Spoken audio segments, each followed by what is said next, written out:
My name is Matt, and if you have any questions while we do this, please just ask. So the laser, yeah, and if everybody who's here who hasn't signed this yet, please sign it, that's great. The laser's gonna come like this. I'm assuming this is how you store it when you're here. So when you open it up, what you want to have in here, I'll get to this in a second, is you always want to have a test firer to make sure that the laser is firing before the case, because you don't want to have him open up the ear and be ready to do the staptotomy and have it not work. Okay, so just plug this in. Make sure that when you turn it on, when you activate the laser, that you see the aiming beam, and that you can just give it a fire on your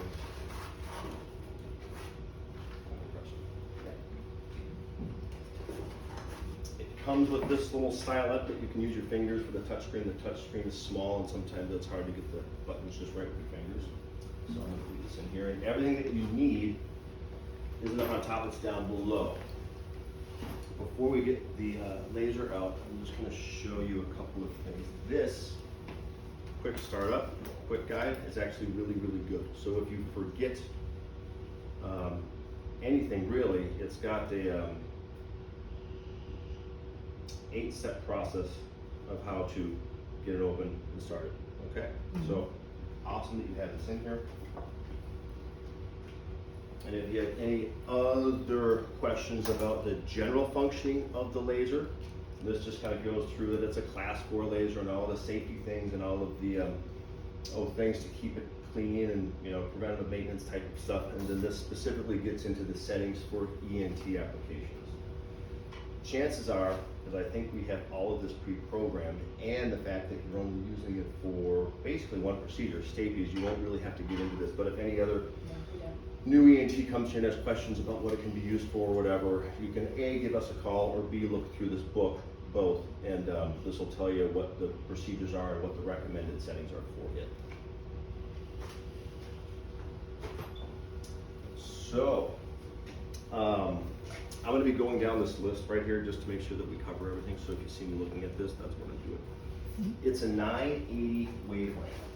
So people will call it a diode laser because it is, but a diode laser can kind of mean a lot of things these days. So it could be 532, it could be 980, it could be 1064, 810. So it's a diode, but the wavelength, which is the only thing that's important, is that it's 980 nanometers, which is close to 532 like a green, but once you get above 720, it becomes invisible, close to infrared, so you won't, if you fire this laser, you'll see the green aiming beam. That's not the laser. The laser is invisible. So, and the other things that's important about it is you have to wear the goggles. Even though you can't see the beam, it can be dangerous because it's class 4. If you don't have these goggles, just make sure that the goggles that you do have, and if they're of quality of any type, they'll tell you the range of the wavelengths that they cover on here. So just make sure that it covers 980. And quite honestly, when you're doing surgery, the tip is carbonized, so energy can't escape from it. You're firing it for 100 millisecond pulses at 1 watt in the ear, and the chances of anybody getting hurt by this are almost 0. But it's a class 4 laser, and you just have to follow the rules. So I'm going to leave this here.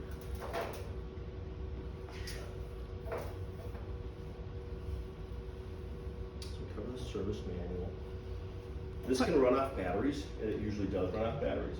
You can have it plugged in when you're using it, but you don't have to. How you turn it on is by pushing these 2 buttons.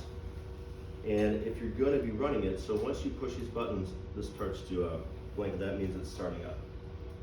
But if you wanted to go plug it in and you haven't plugged it in already, you could plug it in the back, and then you could go. And by doing that, just this to this shuts it off. So if you're going to be using it with the power on, plug it in first, set it down, then start it, because it's a pain in the butt if you've got the thing started up and you got to restart it. It only takes a minute or so, but sometimes that can feel like a long time, especially if you're... What size batteries? They're lithium ion, So they're in here, and if you need a new one, you gotta get it from us, because it's specific. No, if you do, Plug it in. If the battery dies, you can. battery dies, you can, so, what will happen if the battery goes bad is you'll push these two buttons, and even if it's plugged in, this button down here, or this LED will be red, and whenever that's on and it's red, it's always bad news. 100% of the time, always bad news. And it usually means it's bad battery. Are those batteries expensive? Oh, under 200, I think. Not expensive.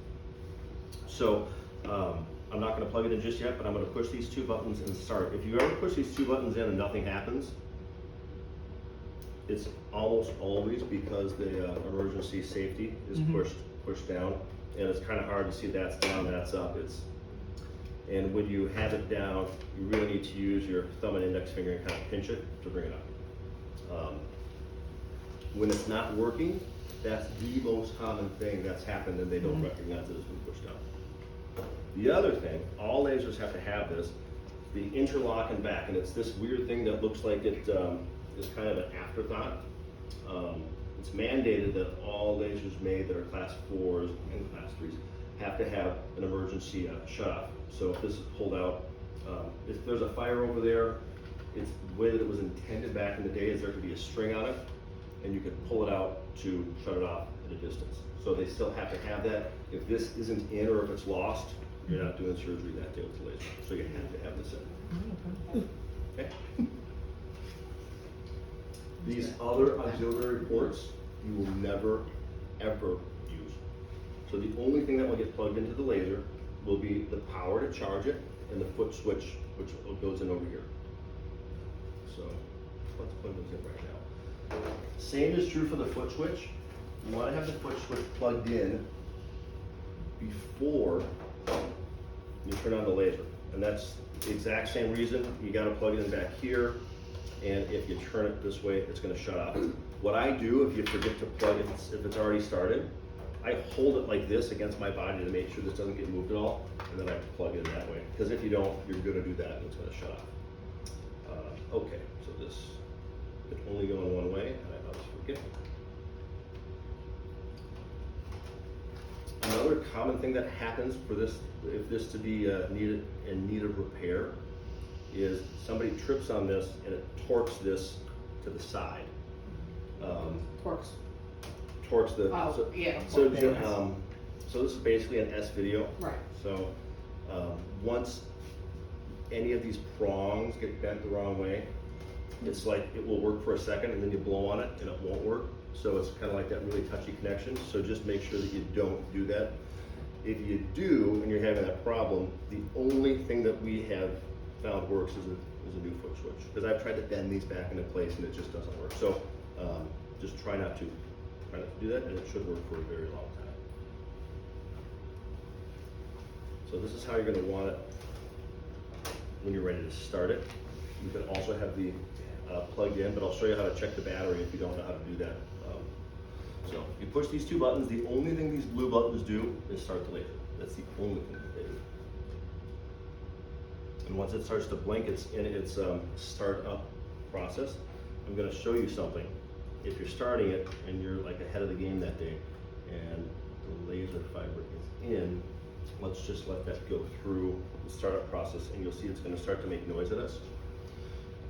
It takes about 30 seconds and you'll see the screen go through its little booting up process. Is that because it can't do it like self-checks? It's got to be self-checks, yep. I'll just tell you this because some people like to know there's only 2 mirrors inside of this. So like a lot of those big lasers, they have like a bunch of mirrors and they get knocked out of calibration and you got to bring them and have them be recalibrated. So it's telling us I'm not going to start up because I won't start up if there's a laser fiber in the fiber port. So once you pull that out, it will go through the process. So the self-check, this laser doesn't, it has to go through a PM where we check the outputs to check the diode, but it doesn't have to be put in for recalibration, which is what a lot of like the big old lasers have to do. So this only has to be serviced, and this one does have to be serviced, checked. every 2 years.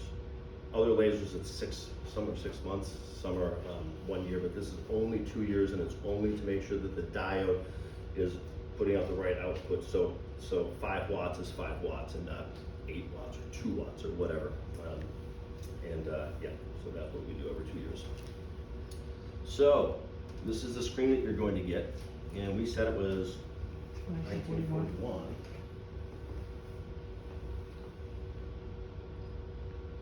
But you have the steps listed out. Do you have the steps listed out? It's in the book. And I'll just point out for the steps, this also has the steps Okay. listed out. She's also done something. Awesome, Yeah. awesome. Now, does that actually list that code that we had to input on there? No. I'm sorry, there's one. List the code that we had to enter on the card itself or no? They put it on there, okay. I just was curious if it was there. One thing I forgot to show you. If you have it on something like this is really slippery. This is exactly for things like this. So now that's on there, there's a hole here, and that goes in there. So it just gives it, so it's not gonna get knocked over. Most common way these break, if they don't disappear, is they're dropped. And the other thing that's nice about these is the only moving part inside of it is the fan. That's it. So there's just not a lot that can go wrong unless you lose like a circuit board or something blows. So they're very reliable. So on here we have Dr. Teschel. You can have as many doctors as you want. You highlight his name. You hit OK.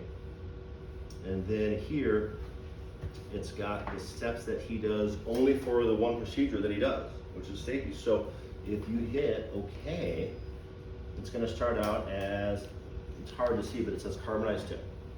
That's the first thing he has to do every time, and this is why it's so important. The 980 wavelength has a depth of penetration in and of itself of like up to 1 centimeter if you're in bone that's not really vascular. Its main chromophore that it's looking for, its main thing that it likes to be absorbed by is hemoglobin, which is why it's good for this.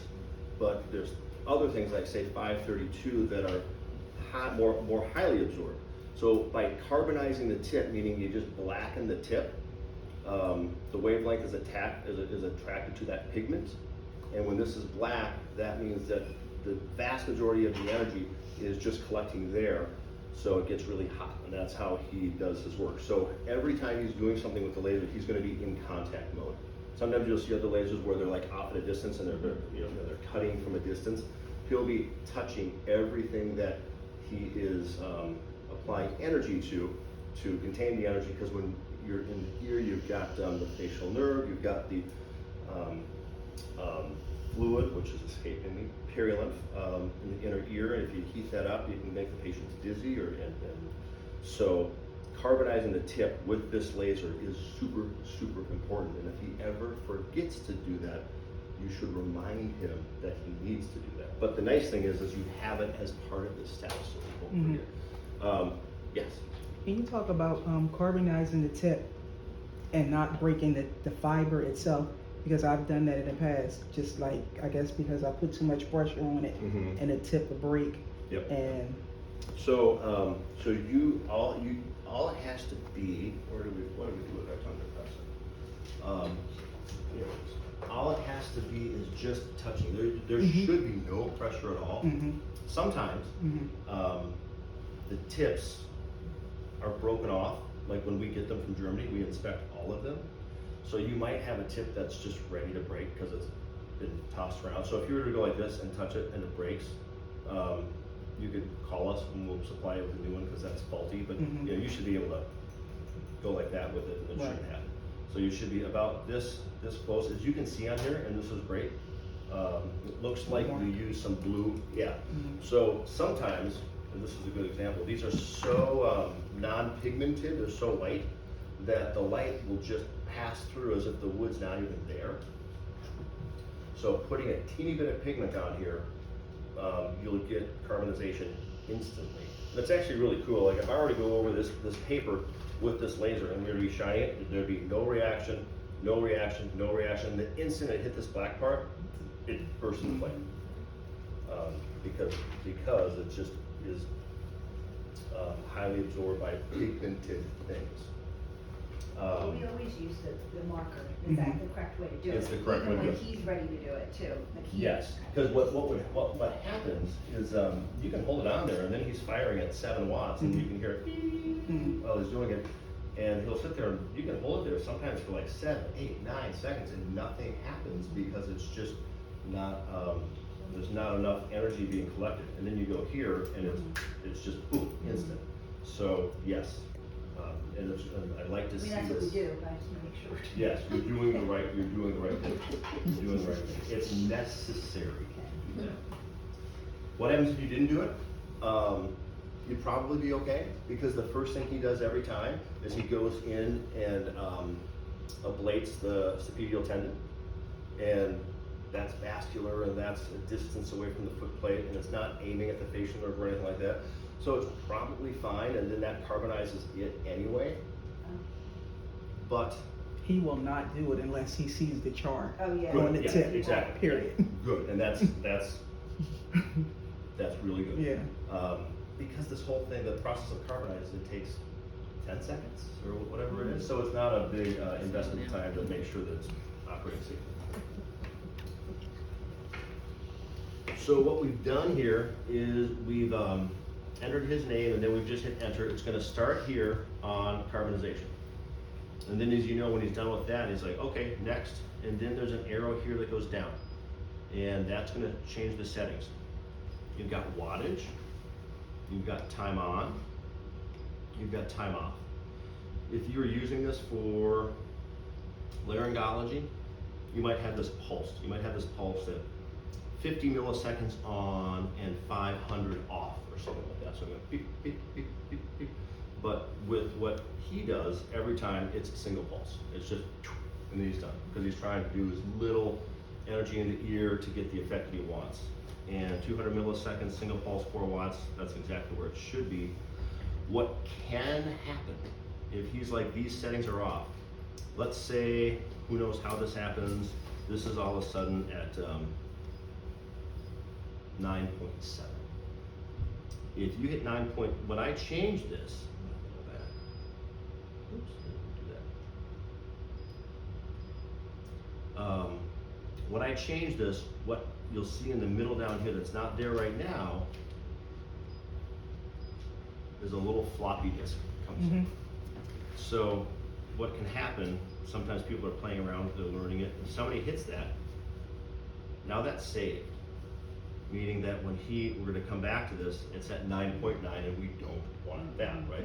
So what has happened is somebody, and they'll never say who, has changed it and they don't know how to change it back. So go back to 4, hit save, and we're back to where we started. Okay? Yeah, we don't mess with that, we don't touch Good, it. good. And I'm sure whenever this does happen in other places, it's probably inadvertent, and Right. people aren't trying to do anything, but it happens.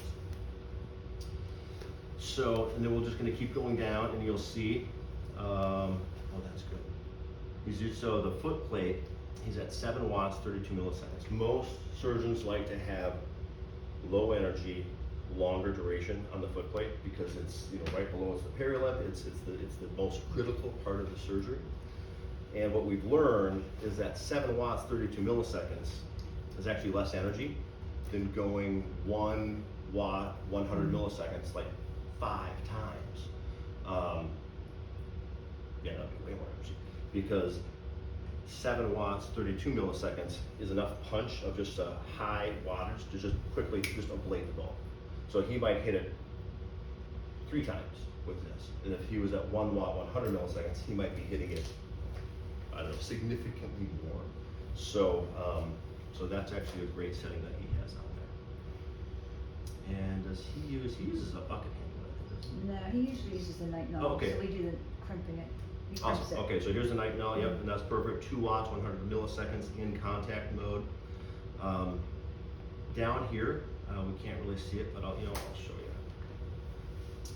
I'll come back to it. I was going to say in a second. I was going to show you how it counts the joules in the energy because they have to have that down on your phone when you're done. The foot pedal, he knows this, but it's good that you know this. It's a safety, so that's how you do it.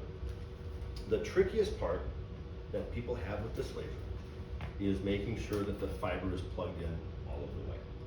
And I don't know if you've experienced that here, but on the port, there's a notch right here, and there's just one, and then there's the notch that accepts it here, and that's at let's call this 12 o'clock.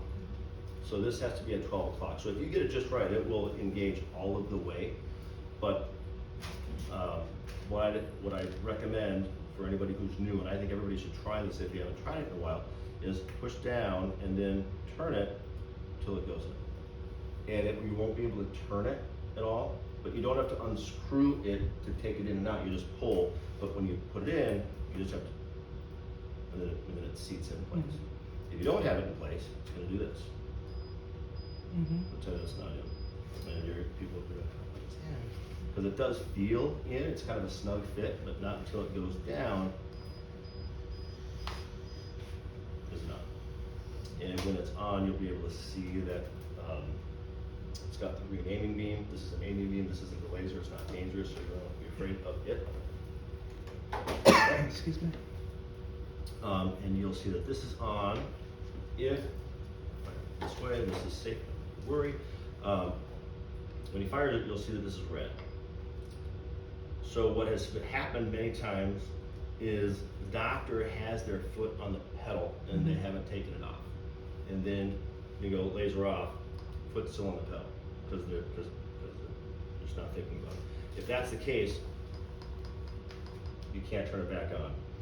And I've also gotten calls, meaning that his foot was on the pedal for like 5 minutes and didn't know it. So if they take it off, actually another thing that happened was there were two circulators or two people in the room, and it just so happened that every time one of them pushed it, his foot wasn't on the pedal, and every time the other person did it, it was. So they were thinking it had something to do with the person that's pushing it wrong. Of course, she wasn't.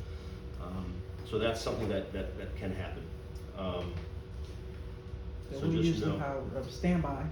Hmm? Standby, we'll usually have a standby, like when it's complete, Yeah. the laser, like standby is over. Yes. So Good. take your Good. foot off the plate. Yeah. You don't ever want them to just like sitting like this. That would be bad. It's just sitting like this on. And of course, it's class 4, so everybody. There's no reason ever that people shouldn't be wearing their goggles, even though the risk of having anything happen is low. You gotta be wearing the goggles all the time. Just want to be very clear about that. So we want to do pulsing. So laser on, laser off. This is the button that activates the laser.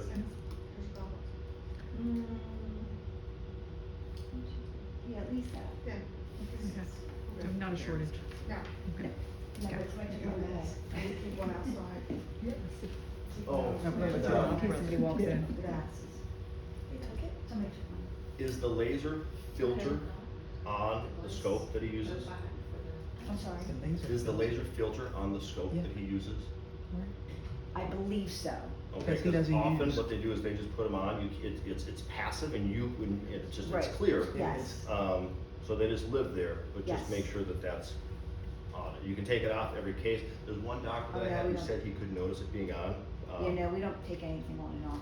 So Okay. it's- All right, before we're done, I'll just check to make sure Okay. that it's on. Sure. I'm sure that it is, because I know you I have. hope so, because they don't wear goggles. No, he doesn't. Yeah, They no, don't right, wear yeah, them. yeah. And even if he wasn't wearing goggles, Mm-hmm. the laser tip is pointed away from him. Okay. There's nothing to reflect it back. Okay. So again, the risk of anything happening is Okay. it's almost zero, but you still have to be respectful of that. On here, in the upper right-hand corner, it's got these little gears, and when if you hit that, you get this screen. You don't have to reset any of this stuff, but I'll go through what it is. One of them you might. This is just for the brightness of the screen. So I'm just gonna turn it all the way up. This is at 20%. This button is the one that can be important for you. It's the brightness of the aiming beam. And if the aiming beam is too bright for an ear surgeon, you've got this tiny little space that they're operating in, and it can be too bright, and what happens is people play with it, and they turn it up, and as you see, as I turn this up, this will get brighter and brighter and brighter. But that will just wash everything out that he's looking at. So he had it at 20%, that's where we're gonna leave it. But if it's ever too bright, it means that somehow this was changed. And you can make it blink if you want to. And sounds, pitches. So I think you guys had it all listed there. And this is just in case the surgeon has a spot where they don't hear pitches very well, you can change the pitch. That's where you had it. And then I'm going to go back here when you want to check the battery. This is the important part. You hit this, and then there's an arrow to the right. We're at 62%. You usually plug it in, don't you, Trish? I don't usually, I You usually fill use that battery battery? and I charge it, like I know it has a case, I charge it the day before. Okay. So I was It at the holds Temple pretty hard. Bone Lab, Long and we did the equivalent of probably 50 stapes surgeries, and we started out at 100%, and I think we finished at like 90%. run. So it just, yeah, because you just, It's very quick. right. And what this was originally used for, 980 specifically, was for dermatology, where you'd be going, for long, long times and having it on and pulsing. So what we're using it for here, the battery will go all day. So if you had 62% and you're going into a case, I would have no anxiety over that. I think when it gets down to 60, no, okay. It just tells you here that we're on battery. If we were to plug it in, there's a little window here, then that battery would just go away. Because it would say, because it's Yeah, not running. we had 2 cases this week and I think it was in the 90s, it wasn't 100%.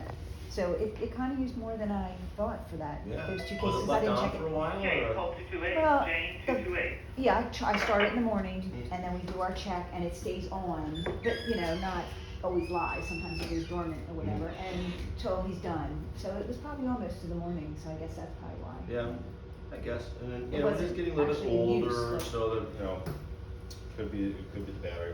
I'm not worried about it at all. No, it doesn't take long to charge it Yeah, exactly. And if it's like this, and if you want to plug it in during a case, you can And that's plug it in fine. and charge it anytime. Yeah, we've never had to do that, or I've never even used the cord when we've done the cases. Yeah, okay. It's usually battery. One thing that has failed is. We have changed that. You did have, yeah, okay. One I time. think what happens is they get dropped or something. Something gets knocked loose inside of here, Mm. and then they just don't work. Mhm. Like you plug it in and nothing happens. It wouldn't charge. Yeah. It wouldn't charge, that's what happened for us, and I ended up getting a new one. Okay, so we've had that happen a couple of times. I don't know if Germany, we get these from Germany. I don't know if they're gonna change manufacturers, because we've had a couple lately, but it kind of comes in spurts. So that has happened.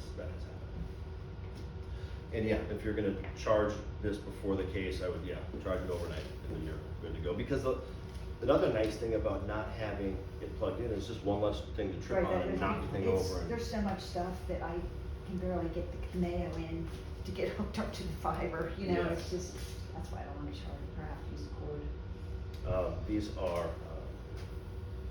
3 meters long too, so it's nice that, I don't know if you ever worked with the Omni guy, but it's like this fiber that's like this long, and it's just like, really? So just put it at a distance, get it out of the way. So we talked about eyeglasses, we talked about activation, pulse counter. So I'm just gonna let this turn on.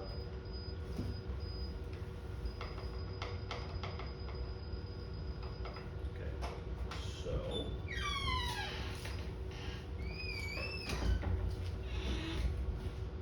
In the bottom, right.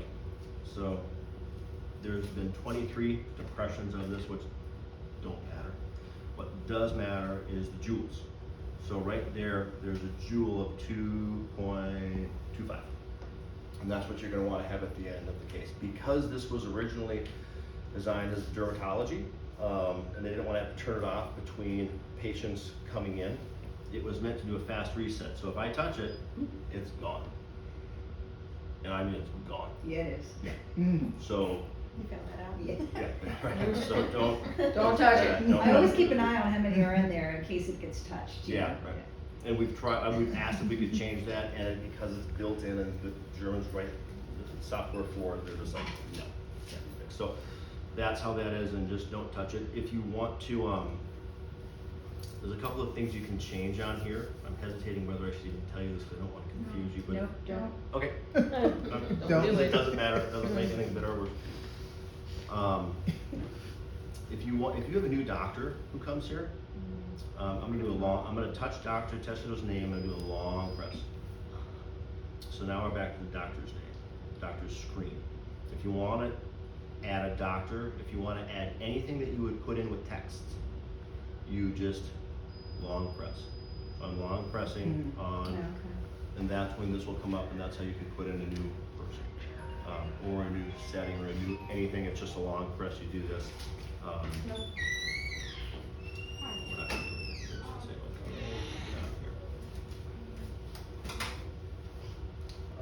this is kind of a cool function, and it's only with the Fox. Yeah, I'm not really sure, I don't know what that, I mean, I don't see what it is, but I never knew that. So here's what it is. You plug it in here. This is just this is more for the surgeon, but if somebody comes in here asking about settings, you've got this that will tell you about settings. This just does it in a visual way.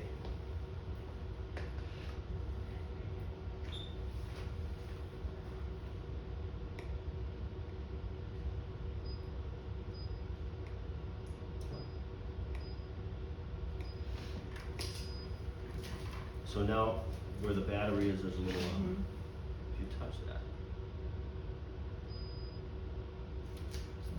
So it's got videos, so if the doctor's like, well, I've never used it to do polyps before. Please call 230. So it actually will show the surgery and the technique of how they do it. And that's really nice. So That's this is fancy. real, if you ever have a doctor that wants to use this for polyps, it works really good because what they usually do is they use their debrider and they kind of and just get rid of it.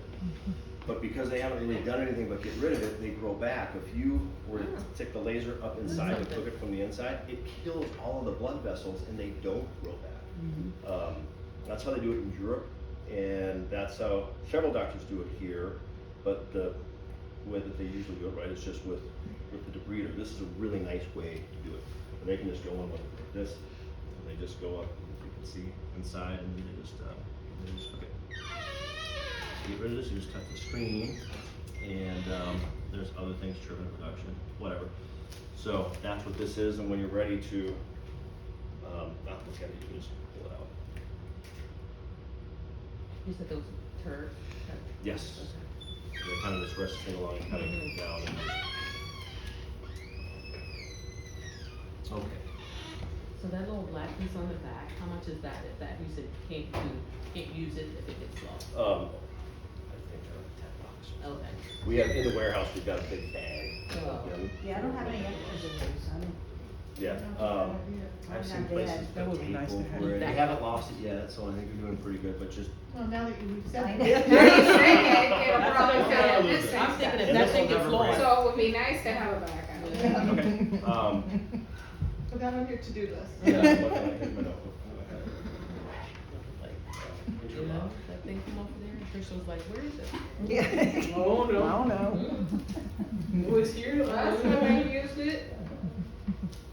It's one of those things you find like, well, what's this? Yeah. What's this for? Trash. Trash. Because it's you're right. It doesn't look important. Doesn't It look looks like much of a- anything. Right. Yeah. Yeah. So this laser does need a PM. Just FYI, we talk about that. So we went over the joule counter, the pulses, we went over activation, we went over eye safety.